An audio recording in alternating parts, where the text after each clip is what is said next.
Je suis vraiment bien Elle était dans son lit et qu'elle arrive comme ça. Dormez. Elle était dans son- Ah non. Non, mais dormez avec, comme ça vous saurez ce que ça fait Ça que de t'est pas dormir arrivé sur la dans ton béquille. lit, ça. C'est vrai que je suis souvent sur la béquille. En plus, il y en a deux, ça te fait un copain. Donne-lui un tabouret. Non, non, je suis Non, très elle bien préfère, comme elle ça. préfère. Très bien comme ça. Je suis allongée depuis tout à l'heure, j'en ai marre.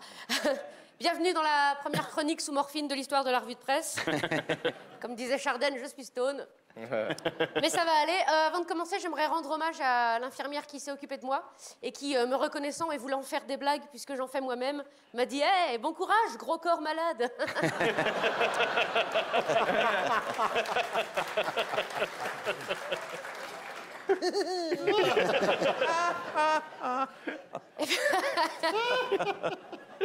Néanmoins, je suis ravie.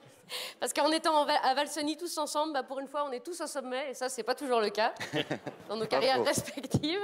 Et moi, ce soir, j'ai envie de célébrer ça, de célébrer la vie, les bons compagnons, la montagne, le ski et le fromage à raclette. Car comme disait mon ex, surnommé le précoce, on sait pas combien de temps ça va durer. Car oui, tout ceci pourrait disparaître, messieurs, dames, rien qu'en appuyant sur un gros bouton rouge en Russie. Et oui, comme disait mon ex, parfois pour s'éclater, suffit juste de trouver le bon petit bouton. Décidément. Oui. Oui, tout ça pourrait disparaître. Les copains, la montagne, l'humour, le saucisson et les maigres cuisses de Jérôme de Oh, Verpierre. arrêtez avec les cuisses. Ils applaudissent Qui les ont maigres applaudi cuisses. mes cuisses? Oui, nous pourrions tous nous retrouver au combat, messieurs, dames. Contrairement aux cheveux de Philippe Chevalier, nous tomberions sur le front. Le soldat Chevalier, puisqu'on est dessus, qui certainement râlerait parce qu'il fait trop froid. Bah non, qui c'est qui a mis la clim? Bah personne, Philippe, on est sur le front russe, il fait moins 15. Moins 15? Mais c'est l'heure de l'apéro, s'écrirait Stéphane Rose. Le sergent Mabille, il râlerait aussi, parce que n'ayant pas eu le temps de finir son programme comme j'aime avant la mobilisation, il serait trop serré dans son treillis. Maillot et Maillot, quant à eux... Maillot et Maillot, quant à eux, Maillot. Je sais, c'est nul, mais c'est bientôt la fin du monde, alors comme dirait mon ex, c'est bientôt la fin, alors je lâche tout avant que ce soit fini. Quel souvenir. Dis donc, là, tu verrouilles, hein. Pardon, Michel Onfray. Maillot et Maillot, disais-je, ils râleraient parce qu'ils doivent partager le même lit de camp. Ayant le même nom de famille, on les aura pris pour un couple. Florence Brunold et Michel Guidoni, déguisés respectivement en Hidalgo et Trump, auraient réussi à s'enfuir. Mais, faits prisonniers par le camp adverse, ils seraient condamnés à jouer tous les soirs des sketchs en russe, singeant la politique française. C'est notre projet. Mettez-vous tous au russe le plus vite possible, c'est ce qu'on a de mieux à faire. Stéphane Rose aurait été mis aux cuisines et on aurait épuisé les réserves en 3 jours. Tant il est vrai que faire un cassoulet pour 43 000 personnes demande des stocks. Comme dirait une infomane dans le désert, bah nom d'une pique, où c'est qui qu'on va pouvoir trouver de la saucisse où? Et moi, où serais-je? Eh bien, je reposerais en paix depuis longtemps. Car à la question d'un soldat russe, « Dayet dvoyet Druzia, où sont tes camarades ?» j'aurais bien évidemment répondu, « Dvoyet jadniste, dans ton cul. » On ne se refait pas.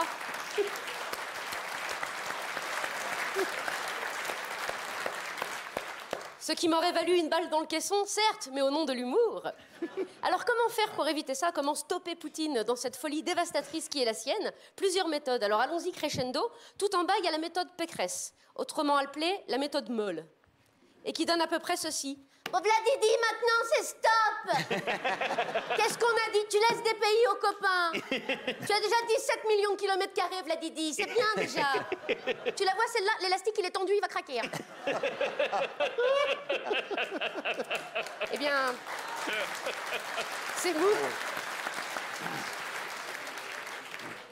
C'est comme un slip sans les trous pour les jambes, c'est rigolo, mais ça sert à rien. Puis vient la méthode Macron, autrement appelée la méthode portefeuille, punie d'argent de poche, le Vladidi. Ouais. C'est plus sévère, mais comme on dit quand on joue au frisbee avec un nain, c'est marrant, ça lui passe au-dessus.